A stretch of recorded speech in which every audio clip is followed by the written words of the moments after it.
নমস্কাৰ অহাকাইলৈ আমাৰ 2020 চনৰ বিটিআৰ ইলেকশ্যনৰ দ্বিতীয় পৰ্যায়ৰ ভোটকাষ্টিং হ'বলৈ গৈ আছে। তাৰ কাৰণে মই ইউপিপিএল পাৰ্টিৰ হৈ আমাৰ বিটিআৰৰ উন্নয়নৰ স্বাৰ্থত, শান্তিৰ স্বাৰ্থত, বিকাশৰ স্বাৰ্থত ট্ৰেক্টৰৰ চিনত ভোট দি পেলাই কোকৰাঝাৰ আৰু চিৰাং জিলাৰ 19জন ইউপিপিএল পাৰ্টিত কেণ্ডিডেটক ভোট দি জয়যুক্ত কৰিবৰ কাৰণে মই সমূহ বিটিআৰবাসীলৈ অৰ্থাৎ কোকৰাঝাৰ আৰু চিৰাংবাসীক অনুৰোধ কৰিলোঁ। মই ইউপিপিএল দলৰ এজন 14 নং চিৰাংদুৱাৰ কনষ্টিটুৱেঞ্চিৰ কেণ্ডিডেট হৈ পেলাই সমূহ আমাৰ 14 নং চিৰাং কনষ্টিটুৱেঞ্চিৰ সকলো জাতি জনগোষ্ঠী আৰু আজিৰ কোকৰাঝাৰ আৰু চিৰাং জিলাৰ সকলো ৰাইজলৈ ট্ৰেক্টৰৰ চিনত ভোট দি শান্তিৰ স্বাৰ্থত, উন্নয়নৰ স্বাৰ্থত আৰু ইউনিটিৰ স্বাৰ্থত ভোট দিবলৈ মই বিনম্ৰৰে অনুৰোধ কৰিলোঁ।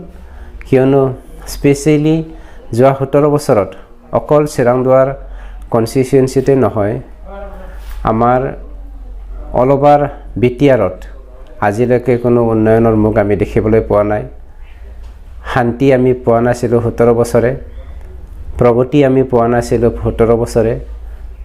গতিকে এইবাৰ ৰাইজে য'ত নেকি উন্নয়ন আনিবৰ কাৰণে, শান্তি আনিবৰ কাৰণে মৰমৰ এনাজৰীডাল আকৌ একগোট কৰাই দলে বলে আগবাঢ়ি যাবৰ কাৰণে য'ত নেকি একগোট হৈছে, তাৰ কাৰণে সমূহ ৰাইজক বিনম্ৰৰে অনুৰোধ কৰিছোঁ, আমি আহক ইউপিপিএল দলত ট্ৰেক্টৰৰ চিনত ভোট দি পেলাই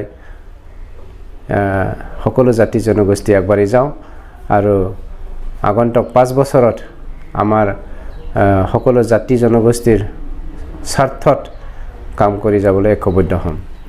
লগতে মই আমাৰ ইউপিপিএল দলৰ চিৰাং আৰু কোকৰাঝাৰ জিলাত থকা সকলো চেণ্ট্ৰেল জিলা, ব্লক আৰু প্ৰাইমাৰী লেভেলৰ বিষয়ববীয়াসকল, ওমেন চেল, ফেৰেন বডি আৰু ইউথ চেলৰ বিষয়ববীয়াসকলক অনুৰোধ কৰিছোঁ, আজিৰ পৰা য'ত নেকি 9 মাহ আমি ইলেকশ্যনৰ কাৰণে যুঁজ কৰি আহিছোঁ, আজি আহি আমি ভাল ফল পাবলৈ গৈ আছোঁ। গতিকে আপোনালোকৰ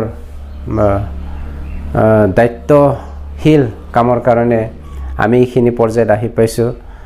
আমি আপোনালোকক ধন্যবাদ জ্ঞাপন কৰিব লাগিব আৰু বিনম্ৰভাৱে অনুৰোধ কৰিছোঁ আপোনালোকে যেন আৰু এই 1 ৰাতিটো অৰ্থাৎ 10 তাৰিখৰ গধূলিলৈকে সকলোৱে দলে বলে আগৰ দৰে আগবাঢ়ি যায় আৰু আমাৰ স্পেচিয়েলি বুথ কমিটিসকলৰ যি লিডাৰ আৰু বুথ মেম্বাৰসকল সকলোকে অনুৰোধ কৰিছোঁ যেন ৰাইজক এইখিনি সময়ত অৰ্থাৎ অহাকালি আমি সকলোৱে একগোট হৈ পেলাই সহায় কৰোঁ, ট্ৰেক্টৰৰ চিনত জয়যুক্ত ভোট দি পেলাই জয়যুক্ত কৰাই যাম। ধন্যবাদ।